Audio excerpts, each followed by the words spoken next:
Hello friends, and welcome back for another Ukritic review, or Krit as we like to call them.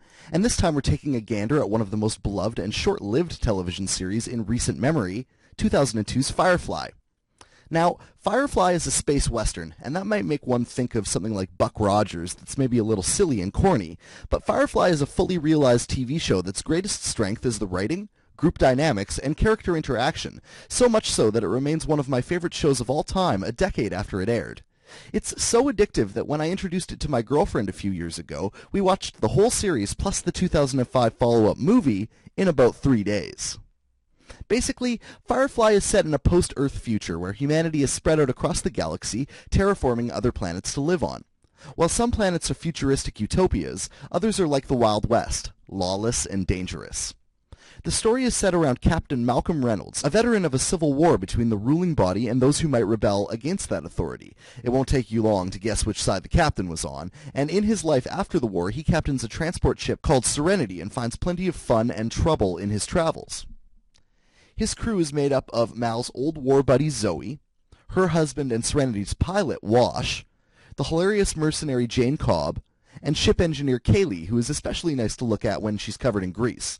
And then there's the beautiful companion Inara, Simon and River Tam, who are on the run from Alliance government for reasons I can't tell you without spoiling the story, and the mysterious shepherd Book, who acts as Captain Mal's reluctant moral compass. This band of misfits travels from world to world in search of work, be it legally or slightly less than legally, searching for food, money, and fuel, doing whatever they can to keep Serenity aloft, all the while trying to avoid the Alliance government and all the grisly types that they begrudgingly do business with. Reviews of the series have been excellent. M. Getz said that if space became the Wild West, this is how it would be. And perhaps the only thing that people agree on more than that the show is great is that Fox really messed up by canceling the cult hit. Jason M. said, "I can still go back and watch Firefly again and again, becoming more angered at how some executive at the network decided that this show should be canceled." Fox called Firefly too expensive to produce, regardless of how beloved the show was. And while Futurama and Family Guy were both brought back after being canceled, it's a lot cheaper to produce a cartoon than it is a live-action sci-fi. So thank God we can keep watching The Cleveland Show instead of Firefly, safe in the knowledge that Fox is keeping their profit margins up. And why even make scripted TV when reality TV is so much cheaper to produce?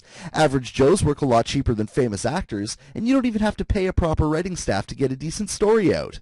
I say boo earns, Fox executives. On top of that, Fox never gave the series a chance, airing episodes out of order and constantly changing the time slot. Firefly eventually ended up on Friday nights. When your target demographic is young adults who are never home on Friday nights, it's no surprise that the show failed. And when you look at the critical response, it's clear that the failure is in the hands of Fox corporate. IMDb has the show at a 9.3 out of 10 and the movie at a 7.9. And on Netflix, over 3 million people have rated the show 4.2 out of 5.